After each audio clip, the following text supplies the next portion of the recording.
La principale nouveauté de la machine est son test de fuite avec alarme automatique. Si une perte de vide s'approchant de 0,3 bar est détectée, la machine se met en alerte instantanément. Son nouveau design intérieur, avec une meilleure distribution des composants, permet une plus grande performance et une maintenance plus simple.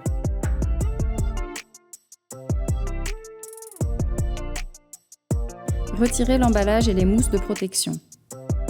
Desserrez les écrous de blocage de la base de la bouteille principale.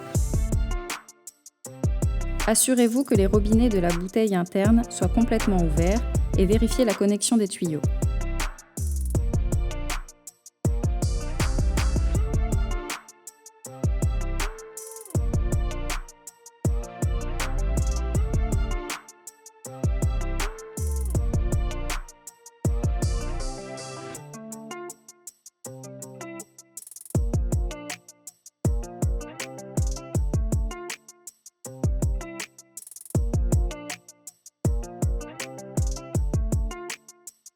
Connectez les raccords rapides de haute et basse pression à leurs tuyaux respectifs et vissez les écrous de la machine.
Contrôlez l'état des connexions en serrant légèrement si besoin, sans forcer excessivement.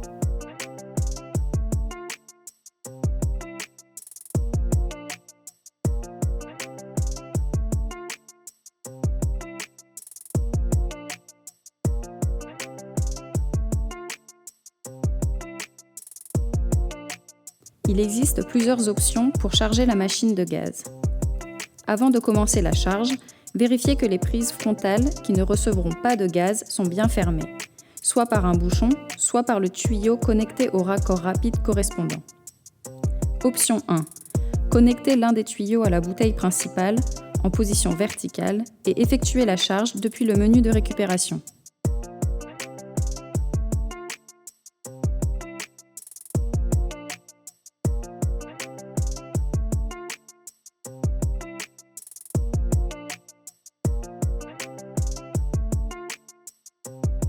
Option 2. En utilisant l'adaptateur fourni avec la machine, mettez la bouteille à l'envers et chargez par haute ou basse pression depuis le menu de récupération. Dans ces deux premières opérations, il faut tourner le robinet de la bouteille lorsque la machine a récupéré la quantité de gaz souhaitée et attendre qu'elle ait fini de récupérer le gaz des tuyaux. La machine affichera à tout moment la quantité de gaz présente dans le réservoir interne.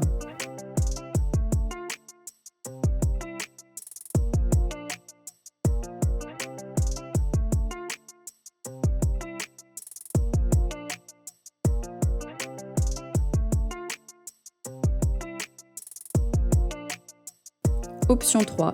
Utilisez la fonction de charge de la bouteille principale avec la bouteille à l'envers et connectée à la prise de basse pression. Dans ce mode, il est possible de programmer la quantité de gaz que nous souhaitons charger dans la machine.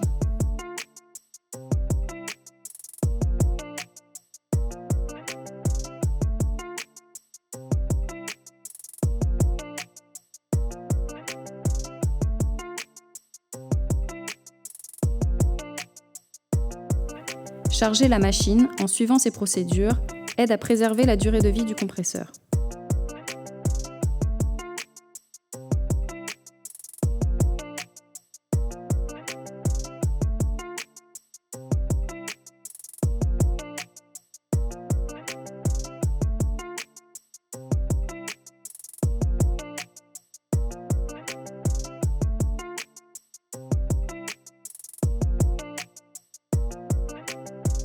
Tout d'abord, vérifiez que les connecteurs soient bien en position off pour connecter les prises au véhicule.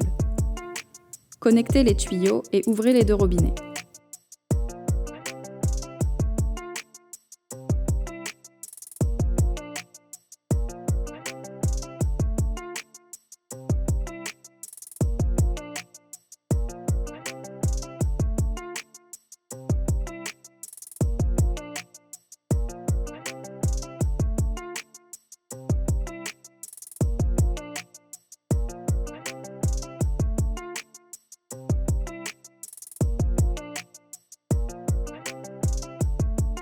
Au minimum, 3 kg de gaz sont nécessaires. L'opération dure environ 30 minutes, en fonction de l'état du circuit et du nombre de nettoyages que vous programmez. Pendant cette phase, la machine injecte et récupère une grande quantité de gaz pour retirer la saleté présente dans le circuit du véhicule. Le temps de nettoyage n'inclut pas la récupération ultérieure du gaz. Même si cette opération n'est pas obligatoire, pour la charge du gaz, elle est recommandée pour les véhicules dont le système de climatisation présente des impuretés ou est peu performant. La machine extrait le gaz réfrigérant du système du véhicule. Une fois terminée, elle draine l'huile récupérée automatiquement. Nous pouvons constater que la pression diminue lorsqu'elle se rapproche de zéro. Une grande partie du gaz aura été récupérée. Le taux de récupération du gaz est élevé. Cependant, les manomètres de la machine montrent que, du fait des multiples composants et conduits, des propriétés naturelles du gaz et de son mélange avec l'huile, il est normal que 100% de la quantité de gaz récupérée n'atteigne pas directement le réservoir interne de la machine.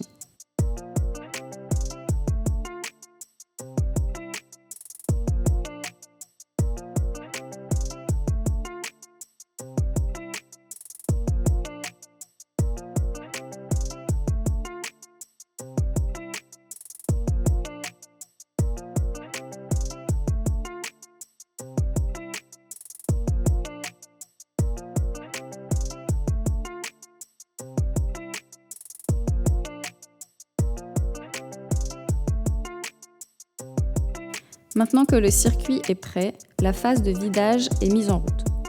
Cette opération devrait durer au moins 15 ou 20 minutes pour éliminer toute l'humidité interne du circuit de climatisation. Plus le temps d'évacuation est long, plus les phases de charge qui suivront seront efficaces. Les manomètres haute pression et basse pression devraient être d'environ -1 pendant cette opération.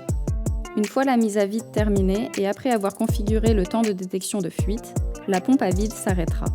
L'écran indiquera la pression et si une augmentation de 0,3 bar environ est détectée, la machine émettra une alarme, alertant de fuite dans le circuit. Il est indispensable d'effectuer une bonne mise à vide pour retirer l'humidité et générer une pression suffisante dans le circuit pour la charge ultérieure d'huile et de gaz.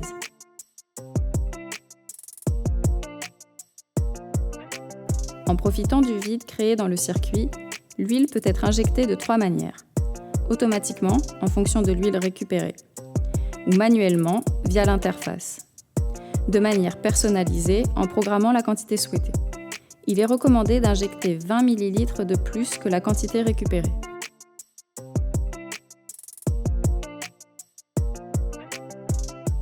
La dernière étape consiste à introduire le gaz réfrigérant selon les spécifications du véhicule. Il est possible que la machine demande à ce que la climatisation du véhicule soit mise en route pour que le gaz injecté soit complètement aspiré. Une quantité de gaz dans la machine comprise entre 3 et 5 kg, ainsi qu'une bonne mise à vide préalable, peuvent contribuer à l'efficacité de l'opération de charge. L'état du système de climatisation du véhicule et le niveau d'entretien de la machine et de ses connexions peuvent aussi influencer.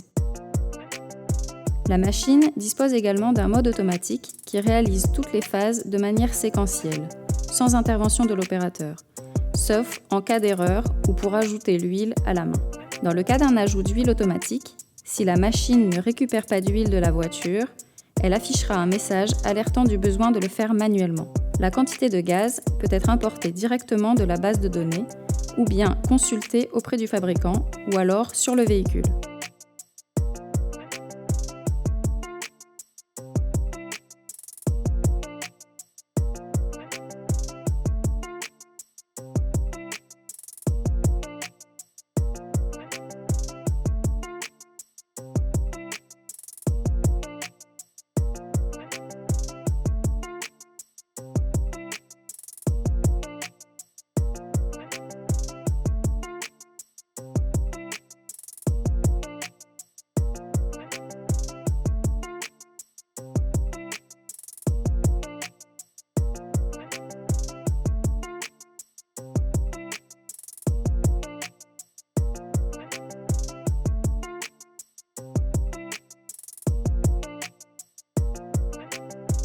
Après utilisation, fermez d'abord les vannes avant de déconnecter les tuyaux du véhicule.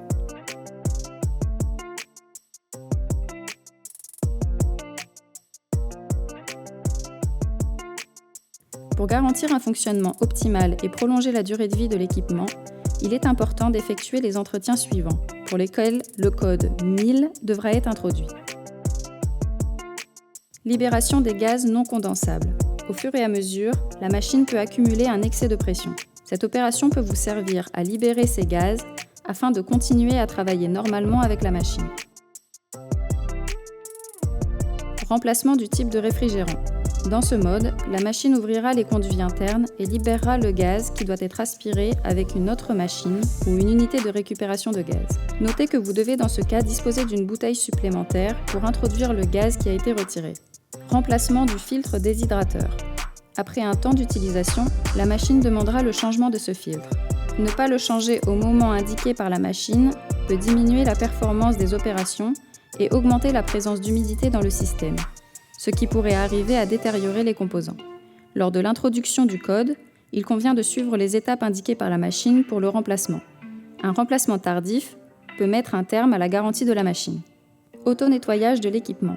Il est recommandé d'effectuer un nettoyage tous les 2 mois d'utilisation environ, ou 1 fois par mois en fonction du volume de travail, pour garantir un bon fonctionnement de la machine. L'opération se réalise à l'aide de l'adaptateur gris fourni pour connecter les 2 tuyaux. Calibrage des balances. Suivez les étapes indiquées par la machine pour recalibrer les balances de gaz et d'huile.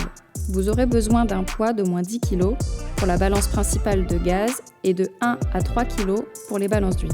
Maintenance de la pompe à vide. Changez l'huile de la pompe lorsque la machine l'indique ou si vous observez que sa consistance a changé avec le temps. Détection des fuites du système. Cette fonction est utilisée pour vérifier l'étanchéité de la propre machine. La machine se videra et mettra en œuvre un test de fuite interne.